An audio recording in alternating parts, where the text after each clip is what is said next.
Bem-vindos a mais um podcast. Meu nome é Wagner Ginotti Pires e estou aqui como apresentador, como eventualmente um colaborador, eventualmente um debatedor positivo, sempre trazendo doutores, e aqui já implícito a ideia de doutoras, no sentido de totalidade, e hoje temos uma figura magistral, maravilhosa, uma amiga pessoal, professora doutora Solange Tumiama. Professora, se eu for ler todo o seu currículo, hoje nós não vamos sair daqui. É impossível, impossível. A professora doutora Solange Tumiama, ela é bacharel pela Universidade Brás Cubas, ela é mestre e doutora pela Pontifícia Universidade Católica de São Paulo, na subárea Direito das Relações Sociais, Direito Constitucional e fora o resto. Temos aqui, acho que pode ser apresentado, um conjunto de obras das quais ou ela participou ou escreveu, que fica difícil até nominar a todos, mas estão aqui literalmente documentando esse nosso podcast. Então é um privilégio tê-la, é um privilégio debater especificamente a sua tese de doutorado. Então, eu gostaria inicialmente que Vossa Excelência falasse da sua trajetória acadêmica até chegar à sua tese e, a partir disso, dar-lhe continuidade. Por gentileza.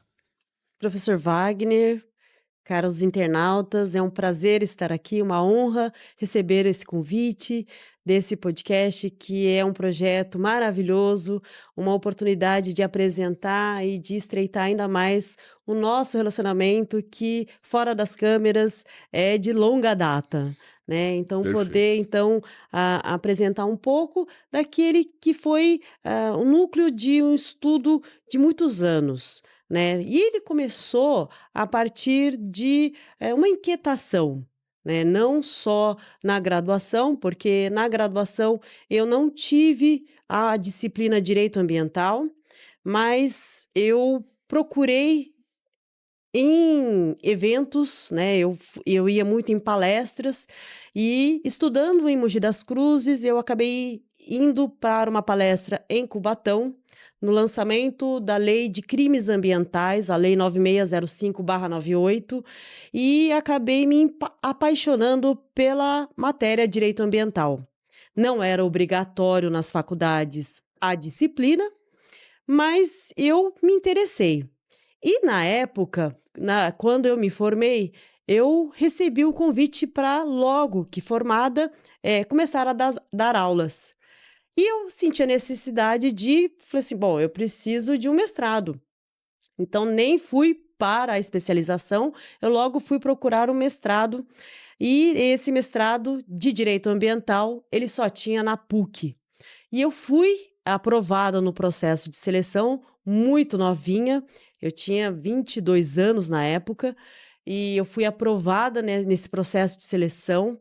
Na época só tinha colegas promotores de justiça, porque era muito nichado, né? Quem procurava essa área era justamente quem atuava na área do direito ambiental, os promotores. E eu acabei apanhando muito, mas eu me apaixonei ainda mais. E do mestrado, eu comecei a investigar a responsabilidade do Estado pelas omissões administrativas. E as omissões justamente porque você via que punir o particular é fácil. Olha, o particular foi lá e cortou uma árvore, então vamos puni-los. Agora, e o Estado, que também é responsável por proteger o meio ambiente? Como é que faz para então responsabilizá-lo? Como é que eram as decisões judiciais? E, para minha surpresa, eu encontrei, há mais de 20 anos atrás, essas decisões que eram conflitantes. Ora, havia decisões que eram sim favoráveis, ora, decisões que não podia nem sequer executar, porque o juiz ele não tinha sensibilidade de perceber que assim, vamos dar prazo para o licenciamento ambiental. Ele simplesmente dizia: olha, vai ter que despoluir o rio Tietê em 6 meses, sob pena de multa. Como é que faz isso se uma licença demoraria 6 meses para sair? Então, a gente percebia que havia as punições, mas elas eram penas inexecutáveis. E aí, dessa minha dissertação de mestrado, eu acabei sendo aprovada com distinção e louvor, sob muito sofrimento, não foi fácil, né? Você que fez PUC sabe disso, porque lá a exigência é altíssima, né? A minha banca foi com o Nelson Neri Júnior, foi com o Sérgio Shimura, foi com a Patrícia Pisol. Então, foi, sabe, de uma exigência de 3 horas de banca exaustiva, mas eu logrei êxito. E eu pensei, bom, conquistei o meu mestrado e vou parar por aqui. E como nós temos amigos, e os amigos nos colocam naquela situação de fogueira, eu tinha um amigo que ele falou assim: bom, agora que você conquistou o mestrado, e o mestrado com os créditos para o doutorado, por que você não presta o processo de seleção para o doutorado? E esse meu amigo, o Dr. Luiz Manuel Gomes Júnior, ele brincou e eu falei assim para ele: eu não vou fazer isso, você tá louco, né? Eu quero agora descansar um pouco, chega de estudar, porque para quem faz uma pós-graduação stricto sensu, ele é praticamente você fica enclausurado, você fica isolado do mundo, né? De tanto que você se dedica para essa pesquisa. E de tanto que ele ficou insistindo, eu acabei prestando porque ele pensou comigo: já que você não quer, você nem tem a obrigação de passar. E se você passar, que sorte! Aí eu fui com essa leveza para o processo de seleção. Falei: não preciso passar mesmo, não tenho essa obrigação. E eu fui aprovada e quase matei ele chorando. Eu liguei para ele e falei: Luiz, eu passei. E chorei. E falei, e já imaginando que seria o mesmo sofrimento, mas para minha surpresa, o doutorado foi muito mais leve.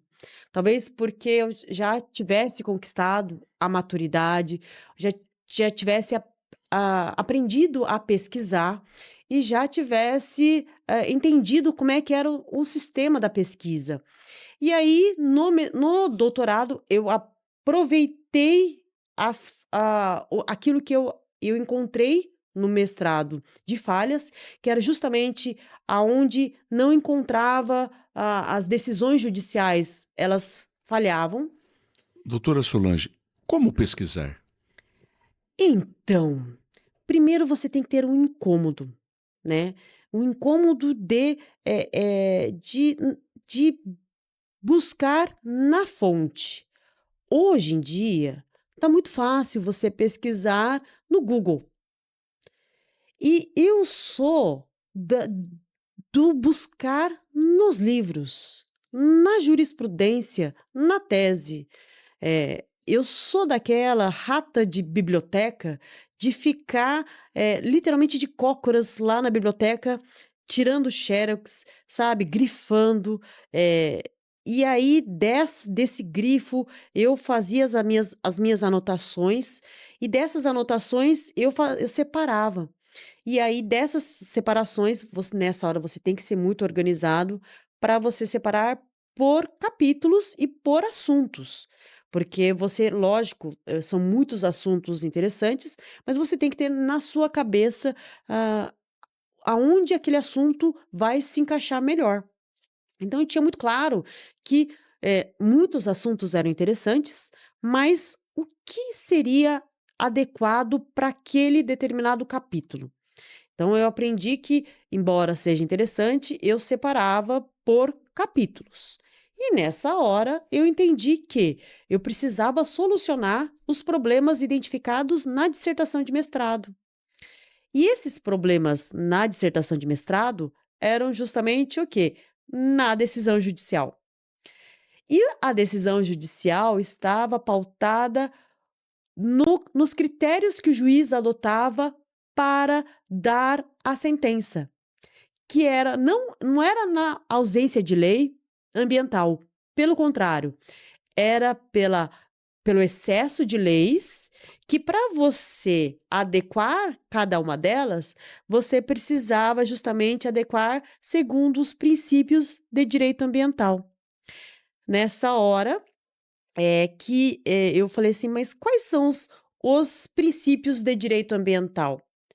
Cada juiz, na época, ele tinha o seu princípio de direito ambiental particular. Ah, eu gosto mais desse. Ah, eu acho que esse é mais simpático. Então, ele utilizava o princípio de acordo com a sua subjetividade. E eu trabalhei dentro da tese que não era algo subjetivo, que haviam critérios para identificar quais eram os princípios fundamentais de direito ambiental. E aí eu apresentei, juntamente com a minha orientadora. Já tínhamos do working nesse processo? Adoro do working. Já trabalhei com Robert Alexi, já trabalhei com todos os expoentes do direito, dos princípios de direito, trabalhei com Bandeira de Mello. Então, assim, quando a gente trabalha com os princípios, você entende que as regras são apenas regras e que os princípios, eles são a essência do ordenamento jurídico.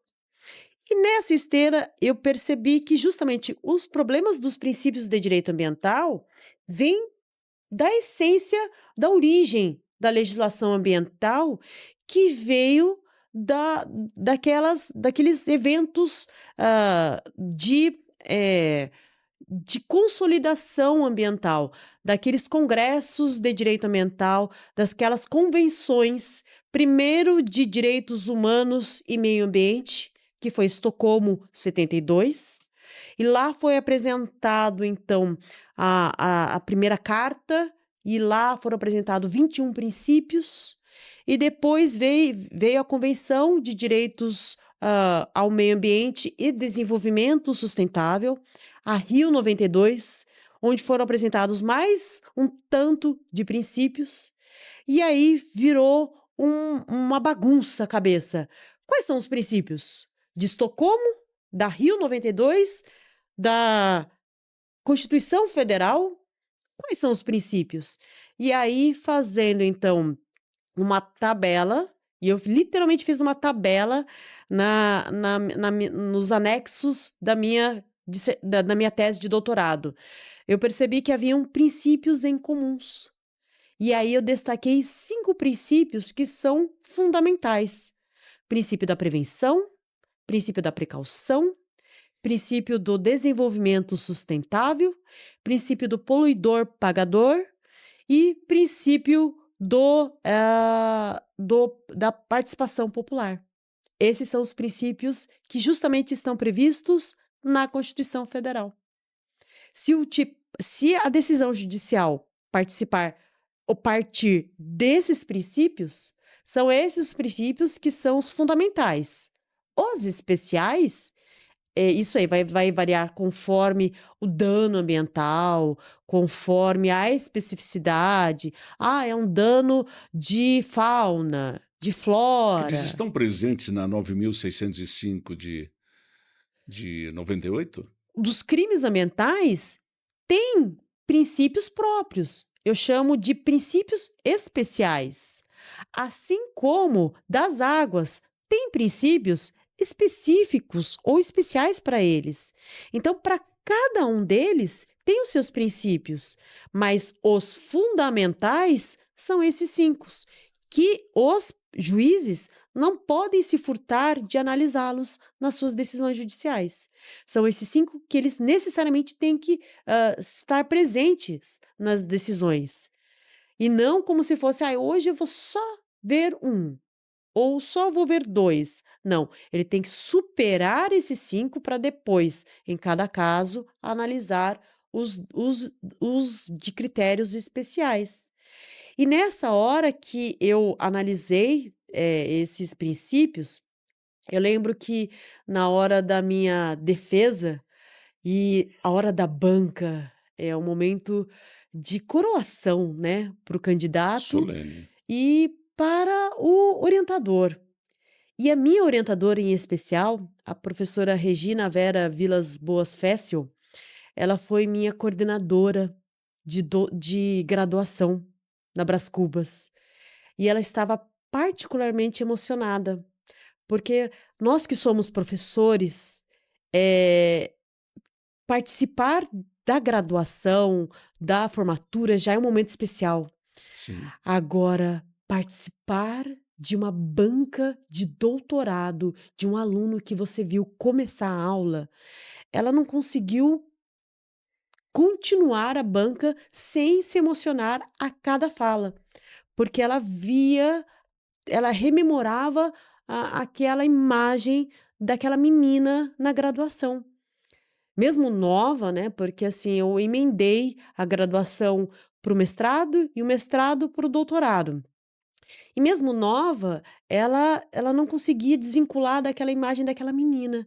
Então ela emocionada pelo momento solene, por ter apresentado um tema tão, árduo, mas tão rico e era rico, não porque era eu ou porque era algo assim, mas porque poderia contribuir com a academia, né. Uma tese de doutorado, ela tem como princípio contribuir com a ciência, Sim, né. sim. E isso ela estava particularmente emocionada, porque ela aquela sensação de dever cumprido, de que ela pôde plantar uma sementinha e inspirar uma aluna a trilhar o mesmo caminho.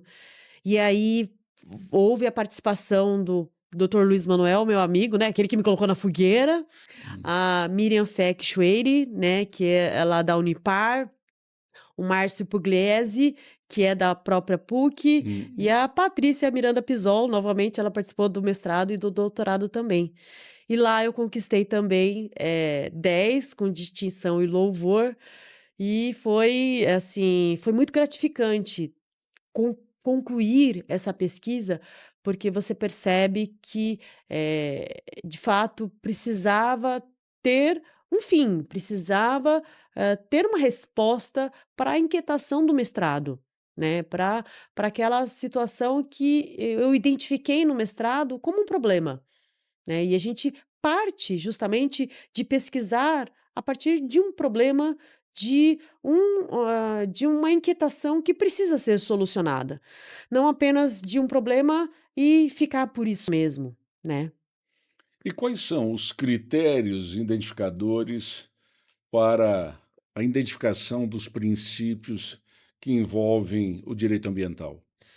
O primeiro deles é que tem que estar consagrado na Constituição Federal. E isso, assim como o direito fundamental do homem, a gente segue à risca o fato de estar seguir todos os trâmites de elevação do texto constitucional. Então, estar consagrado no texto constitucional é o primeiro parâmetro. O segundo parâmetro é ele estar previsto nas principais leis ambientais. Então, o fato dele estar repetido nas leis, significa que houve um prestígio e uma preocupação do legislador quanto a esses princípios. E, de fato, esses 5 existem, essa preocupação. E um terceiro ponto é quanto à sua utilidade. Quer dizer, qual é a sua função dentro da aplicação da lei ambiental e da proteção ao meio ambiente? Será que cada um deles, tem a sua funcionalidade efetiva?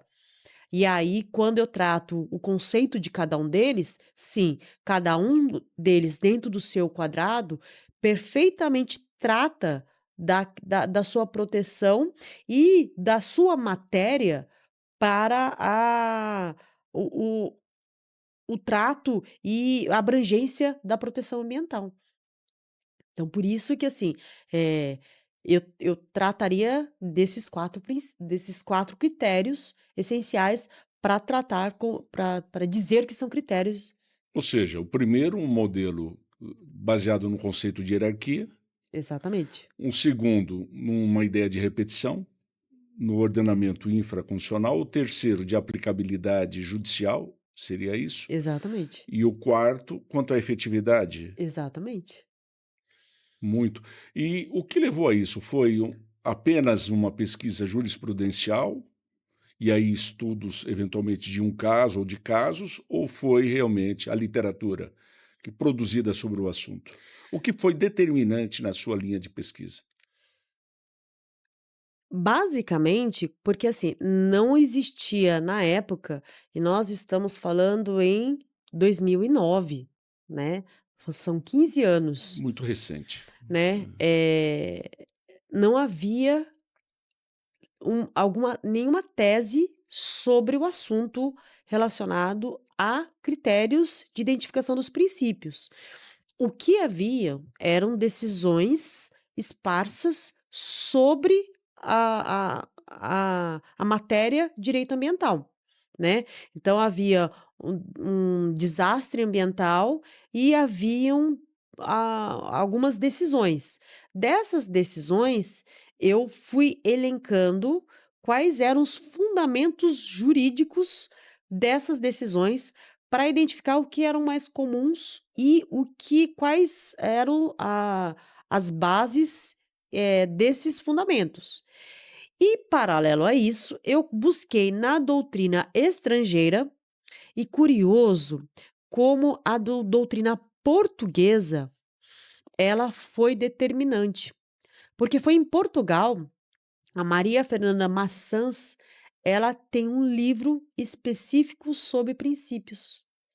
E lá eu encontrei, 2 livros, né, dela e do Fernando Soldri, que ele trata exatamente sobre também princípios de direito ambiental, e ele trata sobre essa necessidade de equacionar e de elencar para direcionar qual seria a luz dada às decisões judiciais. Porque, de fato, não tem que a gente primeiro tem que identificar que não existe um mais, importante, olha, se um existir, o outro não vai existir. Nós estamos numa era onde existe a regra, assim como existe o princípio, e um não existe sem o outro. Não estamos mais na fase onde, só existe a regra ou só existe o princípio. E para coexistir, nós precisamos saber até onde vai, a aplicação de cada um deles. E sabendo que dentro deles, a essência vem dos princípios, primordialmente. Então, por isso que do working é essencial para esse. Excelência, o que a senhora pensa sobre o significado, pode ser etimológico, filosófico, jurídico, da palavra princípio, já que ele tem tanta importância como o fundamento inicial da sua pesquisa? Eu encontrei mais de 23, definições sobre a palavra princípio, mas, foi foi em Dworkin que eu de fato, eu encontrei a a resposta mais clara e didática, inclusive para ensinar aos alunos, né, que de fato, a a norma jurídica, ela é a soma de regras mais princípios, onde os princípios seriam os valores inerentes ao ordenamento jurídico. Então, essa ideia de axioma é que dá eu brinco que até para os alunos é o tempero, né? É o sazon, é aquilo que dá a mais ou menos a ponderação daquela regra dentro de um caso concreto.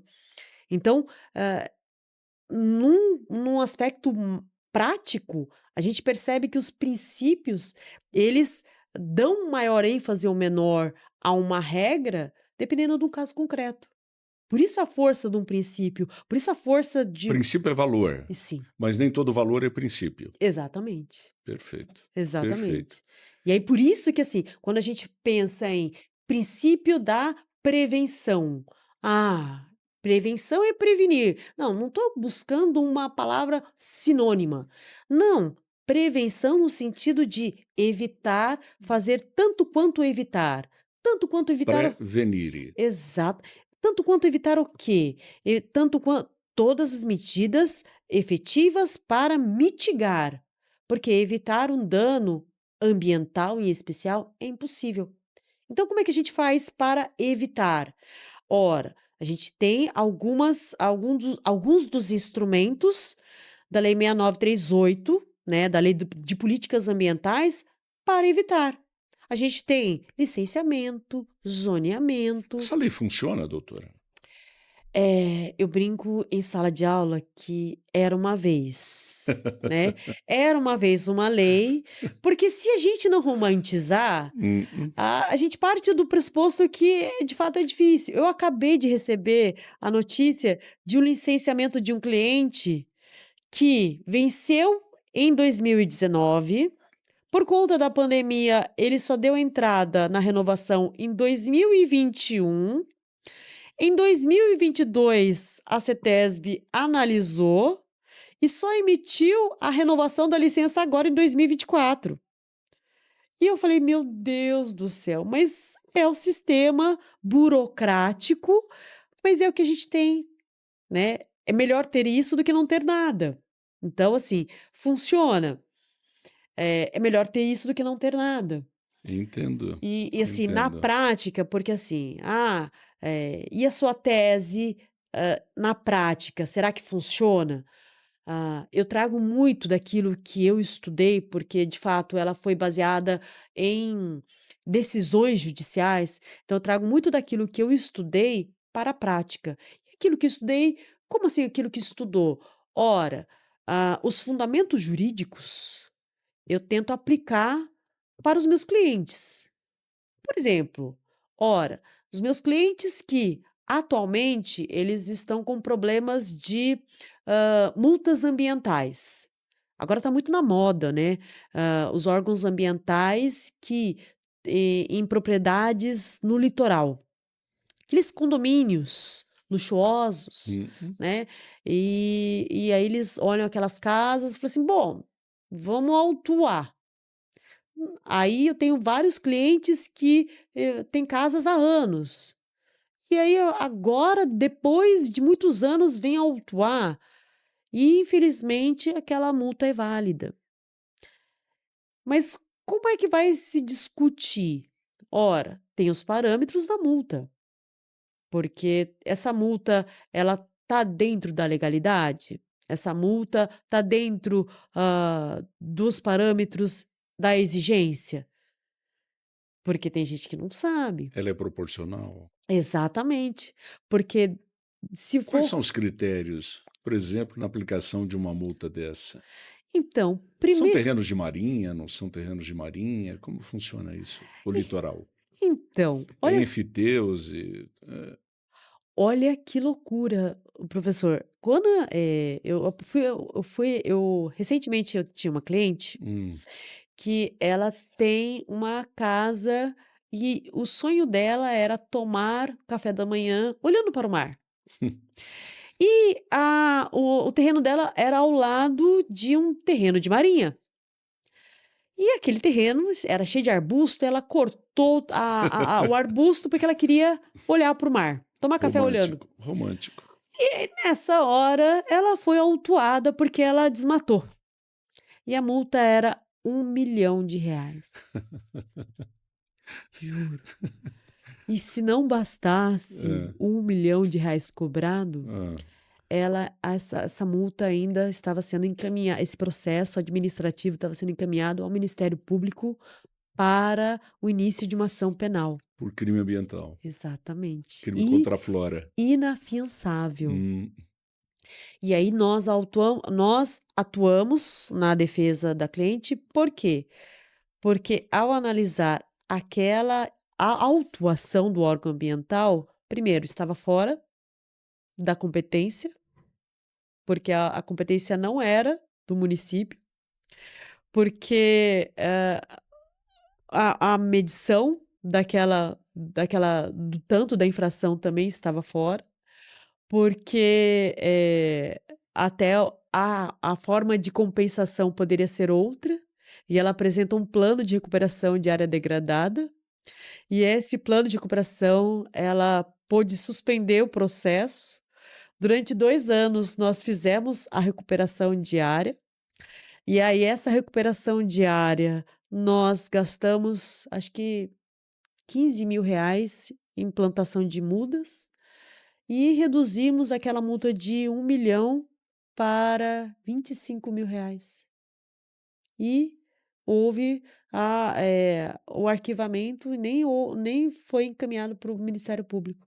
Vejam, se ela não soubesse, se ela não tivesse procurado quem pudesse orientar e ainda não soubesse como agir, ia ser desesperador. Porque a hora que ela se recebeu, ela falou assim: eu vou vender. E eu falei para ela: a senhora vai se desfazer do imóvel, mas o processo se vincula à senhora e ao próximo proprietário. Porque, eu não é, eu vou me livrar do problema e o problema não vai ser mais meu. Não, o problema ambiental, ele acompanha você eternamente. Você não se desfaz. Eu vou me livrar. Sequela. Exatamente.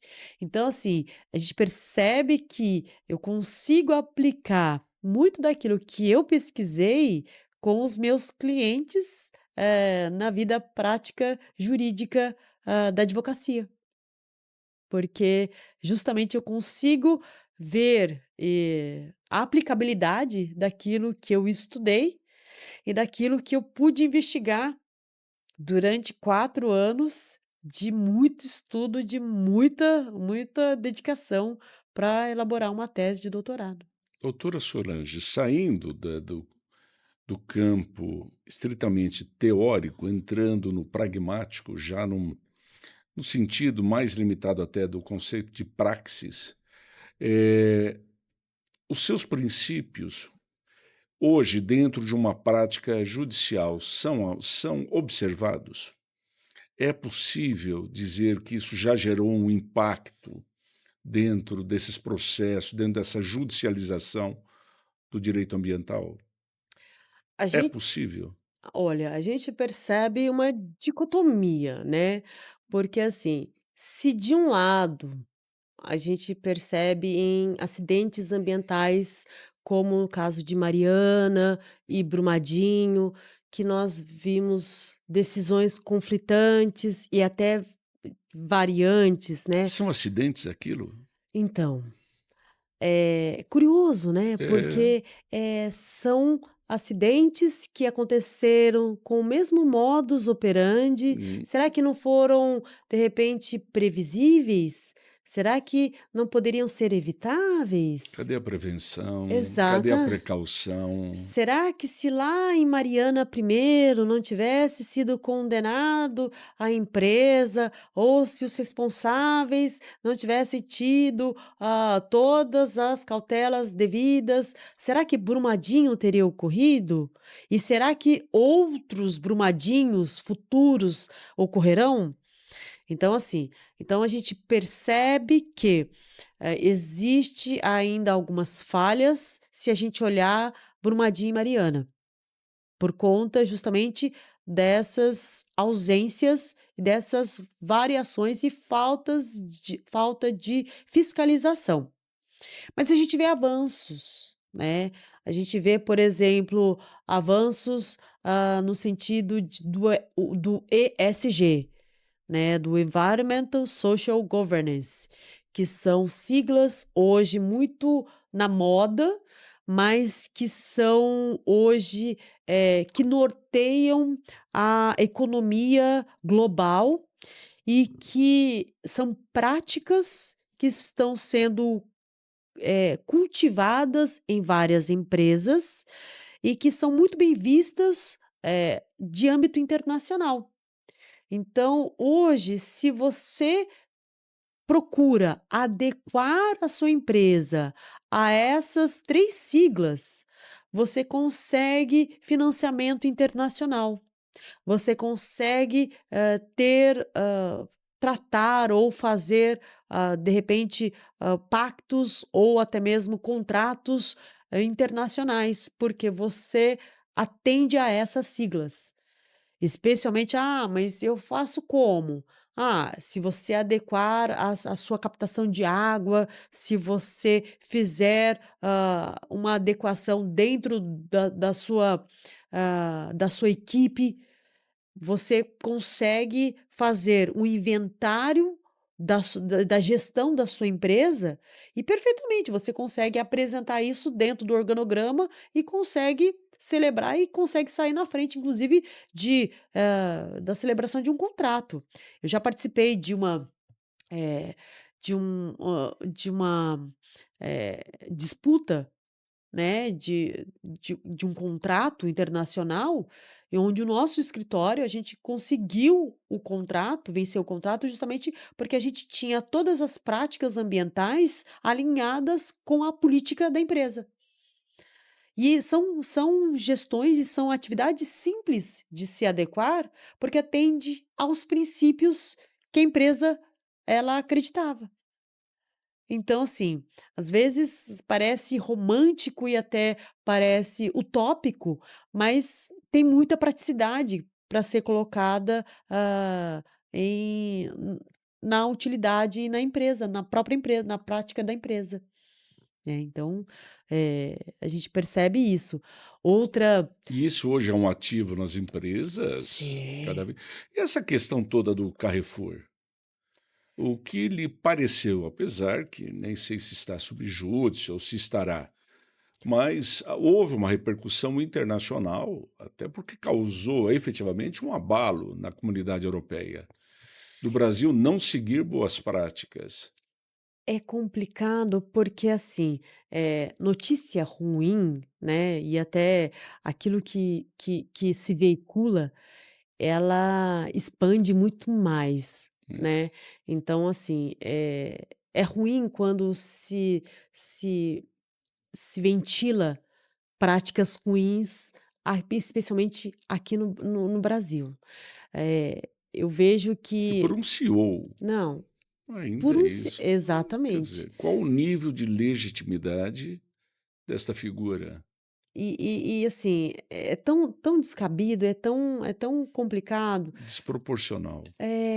Então assim, por isso que assim, quanto mais orientado for e quanto mais, for direcionado, por isso que eu gosto de conversar com os meus alunos, eu gosto de orientar os meus clientes, porque justamente se esses assuntos forem definidos corretamente, isso fica mais fácil de trabalhar. Então, quando a gente trata especialmente sobre, ah, alguns avanços ambientais, isso, tem que ficar mais, destacado. Nas boas práticas governativas. Exatamente. Poxa, a gente tem alguns avanços, por exemplo, teve uma retomada quanto ao fundo da Amazônia. Poxa, esses investimentos eles têm que ventilar e tem que colocar: "Olha, nós temos legislações, a nossa legislação ambiental é uma das mais avançadas". Então, isso tem que ficar evidente.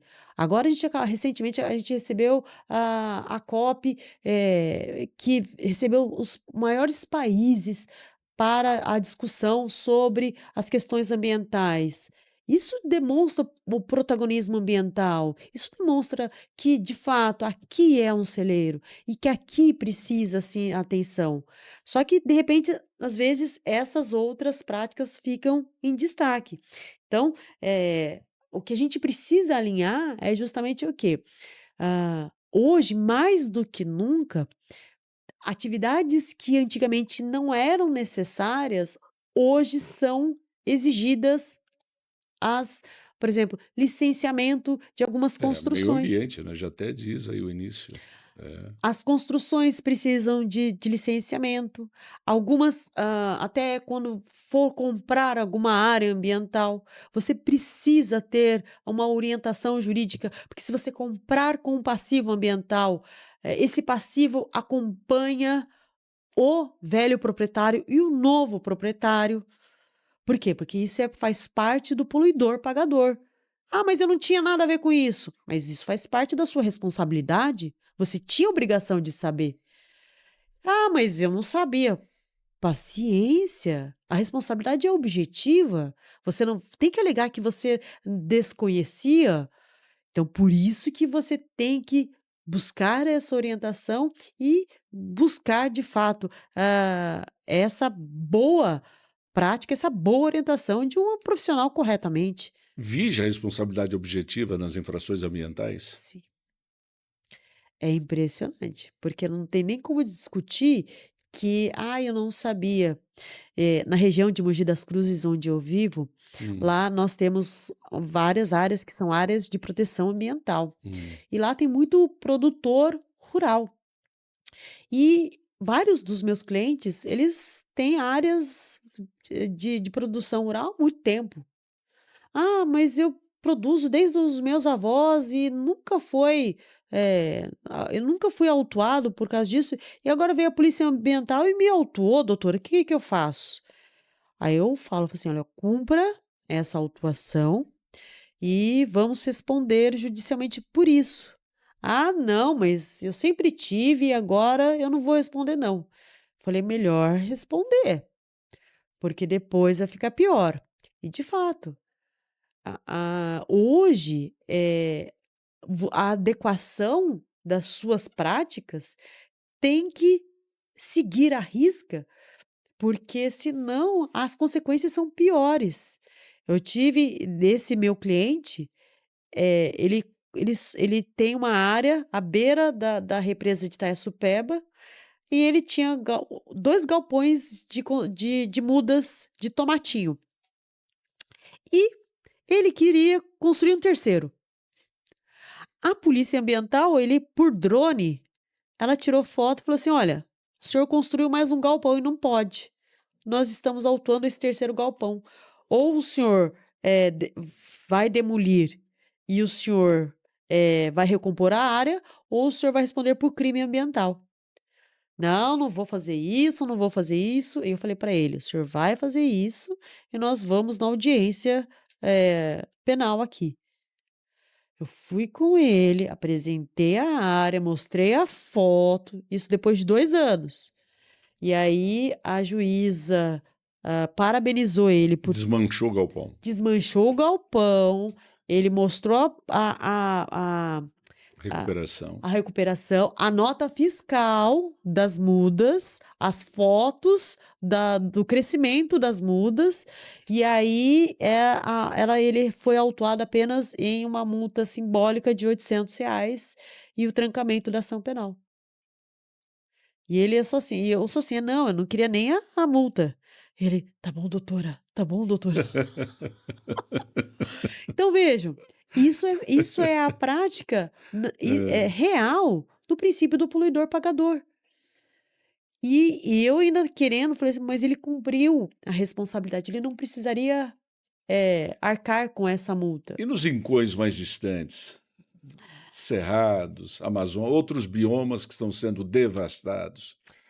Essas são as incongruências que a gente percebe, especialmente no Pantanal, Uhum. agora, com esse desmatamento que é é capcioso, né, a gente não sabe se o quanto é da própria seca, o quanto Isso. é criminoso. Hum. Eh, Lá existe uma inteligência que é possível identificar quem praticou, né. E essa prática, inclusive, é de identificar a autoria, e não é feito por uma questão da própria do autoridade que está investigando. Mas, pelo que eu estou sabendo, já existem processos administrativos que estão chegando nessas pessoas. Então, aquela sensação de impunidade, porque não chega até aqui, ela vai ser superada muito em breve, porque vai chegar. Ou o Brasil vai ficar sem mercados.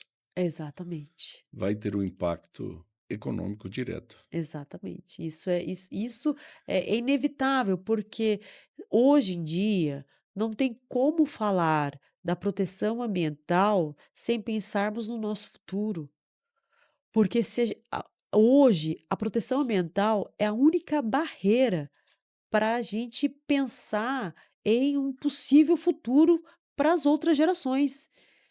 Porque não tem como vivermos no consumo que a gente vive e um consumo desenfreado que hoje a gente compra um celular e daqui a 5 minutos ele está desatualizado e a pessoa quer comprar um novo, sem pensar que, aquela sucata, ela vai virar lixo e vai ser jogada onde? Não tem onde jogar. Então a gente tem que ter essa consciência e especialmente dessa consciência, como é que a gente vai conviver para então poder, ter um futuro pelo menos sustentável. E essa questão dos lixões, que está tão em discussão agora? En É os resíduos sólidos, né? A destinação desses resíduos sólidos. Quer dizer, a questão o lixo é que nem uma questão da feira, né. Ninguém quer ter uma feira livre na porta de casa, mas todo mundo frequenta a feira, não é mesmo? Lixo é a mesma coisa. Ninguém quer ter um lixão perto de casa, mas todo dia todo mundo produz toneladas e toneladas de lixo, certo? absolutamente verdadeiro. E dessa esteira, cada município deveria desenvolver políticas públicas para administrar o seu próprio lixo. E não faz. O que que faz? Empurra-se com a barriga. É uma bomba relógio, porque qualquer momento vai estourar. E já está estourando. Qual que é a saída? A saída é justamente a coleta seletiva, transformar justamente esse lixo em dinheiro. Quantas pessoas elas transformam esses resíduos em riqueza? Isso a gente já viu várias histórias de empreendedores que fizeram isso. Agora, o que falta é justamente investimento em educação para o quê? Para conscientizar essa prática. Aqui, pelo menos no meu prédio, não tem a coleta seletiva onde separa o lixo, mas na hora de recolher vai tudo para o mesmo caminhão. Isso não é coleta seletiva. E aí, o que que adianta? Quer dizer, você tem o trabalho na sua casa para depois ir para o mesmo caminhão. Então, assim, falta esse tipo de conscientização e especialmente, esse choque, porque uma hora vai acabar. Eu brinco em sala de aula e mostro uma garrafa PET, aquela de 500 ml de água e coloco em cima da mesa e falo: "Vocês estão vendo essa água?" "Sim." "Todo mundo toma essa água?" "Sim." Então, essa água, ela é uma água com cloroformes fecais. "Não." Aí todo mundo fica com nojo. Falei assim: "Sim, é uma água que é uma água de reuso e que provavelmente deve ter partículas microscópicas de cocô. E dependendo da quantidade de água que você toma, no final de um ano, dá pelo menos uma bolinha." Aí os alunos querem morrer, porque é pelo menos nojento, né? Imaginar que você toma isso. E isso acaba sendo inerente, justamente por quê? Porque vem daquela ideia de que o ser humano, ele não tem noção que as suas necessidades são infinitas, mas ele tem que equacionar sobre recursos naturais finitos.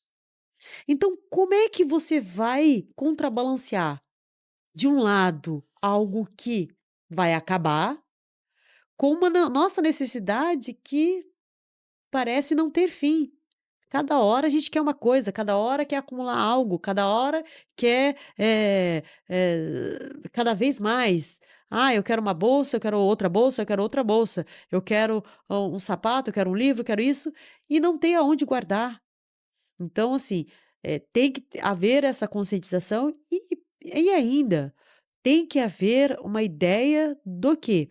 Que todos nós, ricos ou pobres, ah, de países desenvolvidos ou não, nós iremos sofrer as mesmas consequências de um colapso de um planeta que vai, degradar igualmente para todo mundo. Já está degradando. Que está morrendo. Hoje já se fala em morte do planeta. Já já não teremos mais correntes marítimas. Já já. Quer dizer, para onde estamos caminhando? É assim, é surreal a gente imaginar, esse tipo de clima que nós estamos vivendo, esse tipo de ondas de calor e de chuvas esquisitas, e não se assustar, Os extremos aí se porque cada vez isso mais. isso são respostas não assim, divinas, mas são respostas diretas da natureza. São impactos do quê? Que ora, diretamente de alguma coisa que está desequilibrada. E é um impacto justamente começa da onde? Ora, então vamos parar e como é que a gente faz? Lição de casa. E a lição de casa vem como? Eu brinco com os meus clientes, eu falo: "Vamos fazer lição de casa". Qual que é a lição de casa? Assim: "Olha, a ge o jui o a CETESB mandou a gente fazer isso. Primeiro vamos na CETESB, vamos entender, vamos ticar e ainda vamos fazer mais". E aí quando a gente recebe e atende a todos esses requisitos, a gente andou na linha, não tem preocupação, ponto, acabou. Quer dizer, cumpriu à risca a determinação, certo ou errado, demorando ou não,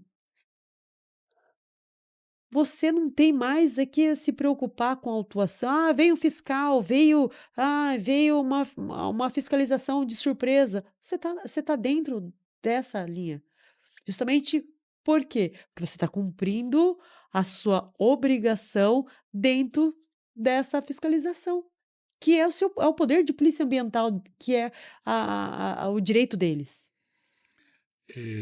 Doutora Solange, eu sempre ponho assim, até para a compreensão de Vossa Excelência, eu pergunto às vezes para os alunos de sala de aula: vocês são honestos? Lógico que a primeira resposta é sempre defensiva, né? Fica assim, fala, sou. Eu falo, mas aqui é uma questão conceitual. Você, para dizer se algo é ou não é, você tem que conhecer, tem que saber da identidade do objeto, tem que saber o seu significado, tem que saber e, eventualmente, os seus efeitos. O que é ser honesto? Lembra lá, honesti vivere, sum quic tribuere, nemine ledere, não causar danos. Estão todos imbricados. Então, quem é o honesto? Aí o pessoal fica olhando, fala, é aquele que não subtrai a carteira, é aquele que não pratica fraudes, é aquele que não toma o danoninho no supermercado e põe no meio dos pacotes de bolacha. Quer dizer, quem é honesto? Eu falo honesto é quem segue as regras. Esse é honesto. Isso, evidentemente, que é compartimentado. Então, eu posso ser honesto em relação à minha família e desonesto em relação aos meus amigos. Eu posso ser honesto em relação aos meus amigos e desonesto em relação à minha família. Deixo de fazer aquilo que o bonus pater família deveria fazer. Não dou assistência material, emocional, enfim, educacional, intelectual. Eu posso ser um bom trabalhador, um bom servidor e posso ser, novamente, um péssimo cidadão em relação ao trânsito, um infrator nato. Lembra o Pateta? Em casa, um modelo de cidadão acaba de entrar no automóvel, vira um Mad Max. Lembra? Aquele desenho da década de 50, mas de um simbolismo. Então, quem é honesto? É quem segue as regras, é o que a senhora está falando o tempo todo.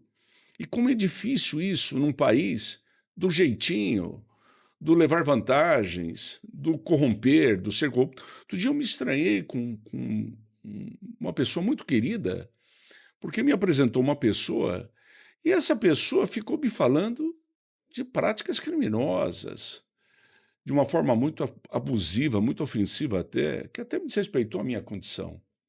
Eu fiquei ouvindo aquilo, não, porque qualquer coisa eu pago, porque eu prometi isso, porque o cidadão não fez aquilo e eu falei que eu faria, porque se eu falo que eu dou a grana, eu dou.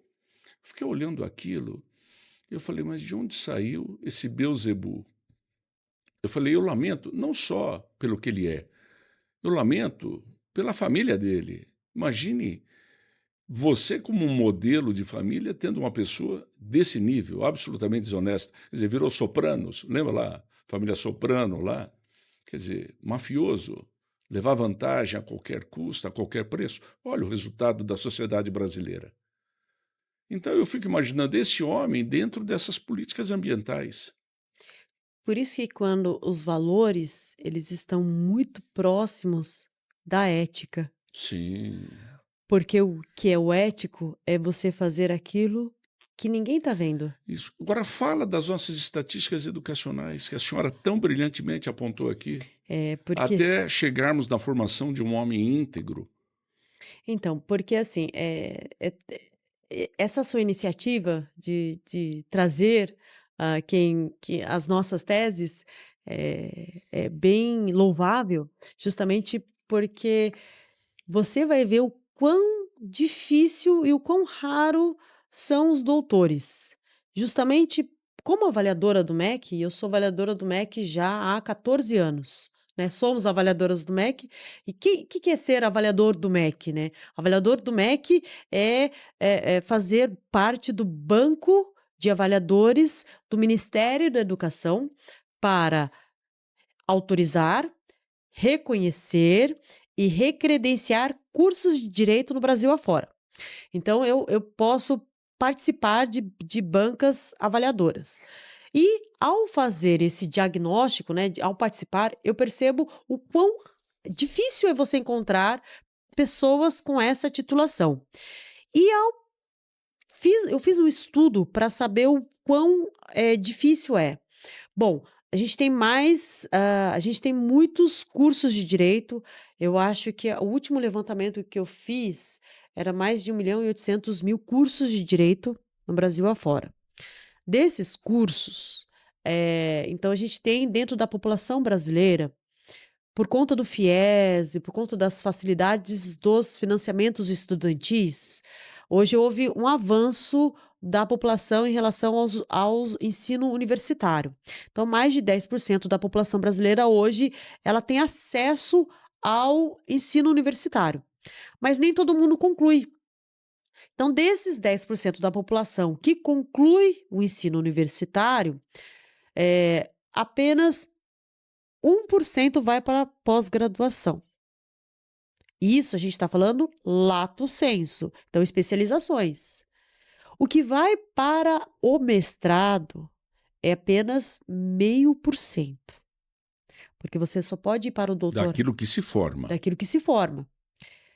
Então, do mestrado, aqueles que terminam o mestrado, que conseguem concluir o mestrado, nem 1% vai para o doutorado. Então, o número de doutores numa escala, ela é muito, muito pequena.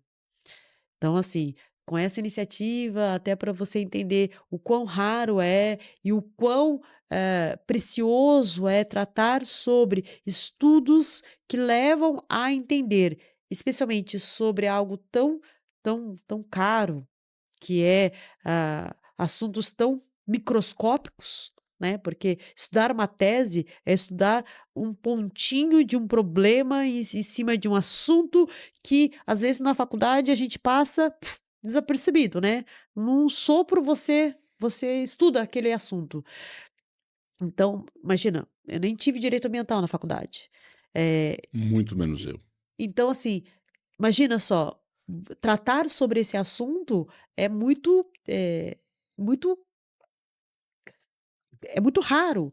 Então, tratar sobre teses de doutorado, trazer doutores para isso, é algo que é algo que é uma iniciativa muito brilhante e eu só tenho a agradecer mesmo essa oportunidade de poder fazer parte desse projeto com você. Mais um projeto, né, Mais um projeto de tantos que a gente já de tantos. a gente está junto. E aí eu vejo o seguinte, que o único conhecimento que se produz em nível de validade, eu falo isso em sala, eu falo isso nos debates, é aquele produzido por doutores. Então, se você é um mestre, você escreve, você publica, acho bacana, mas não há necessariamente um valor maior nessa obra, porque ela não está inovando o panorama científico, ela não é produto de uma reflexão crítica em que vai redundar numa expansão do conhecimento acadêmico, de um conhecimento formal. Até porque as bases da elaboração disso são bases pequenas ainda, que não amadureceram, que não se sedimentaram. Então, a própria base teórica que servirá de referência ainda não se constituiu, ela está nesse processo. E eu penso que muitas vezes, quando você vai do mestrado direto para o doutorado, isso não é necessariamente bom. Porque eu vejo que, e vi isso no meu doutorado, o quanto dos meus erros cometidos no mestrado eu deixei de fazê-los. Seja, não somente dentro de questões metodológicas, que é a parte mais fácil da lógica material de Aristóteles, sabe aquela coisa da ABNT? Mas em termos de reflexão crítica, em termos de pensamento científico, em termos de pensar o conhecimento dentro de formas estritas, em tudo aquilo que ele pode desenvolver, em tudo aquilo que ele pode gerar. Então eu falo, tem um livro, bacana, quem produziu? Foi fulano. Olha, tem notável saber jurídico, mas não é um jurista. Não sei o quê, olha, tem um notável conhecimento, mas não é um cientista. Não, mas não é um pensador. Eu faço essa ressalva e aí podem me acusar de um homem discriminador, um homem disso, daquilo. Mas eu falo, se você tem o ponto de excelência, por que você não apresenta esse ponto de excelência? Por que não tirar aquilo que é excelente dos gabinetes, aquilo que está recluso em sala de aula, em bibliotecas, em centros de pesquisa? Por que não tenta tornar isso mais acessível a todos, indistintamente, para aquele até que tem uma curiosidade e não sabe onde buscar uma resposta assim, mais elaborada, uma resposta mais consistente e feita por pessoas que aí sim não é um notável, mas um real saber, diferentemente da área do conhecimento. Então eu penso isso, e hoje no Brasil há essa massificação, você é pós-graduado, como se fosse tudo a mesma coisa, tudo com todo respeito, e eu respeito a todos, mas não é farinha do mesmo saco, não é isso. O processo de produção de um é absolutamente diferente do outro. O custo de um é absolutamente diferente do custo do outro. Enfim, então, entre essas e outras que nós estamos aqui trazendo pessoas com o seu cabedal, com o seu conhecimento, com a sua capacidade.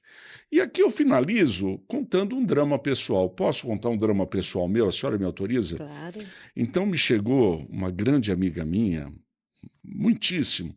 Olha, você tem que ser avaliador do MEC, porque você tem condições, porque você conhece, você está dentro do sistema acadêmico há muitos anos.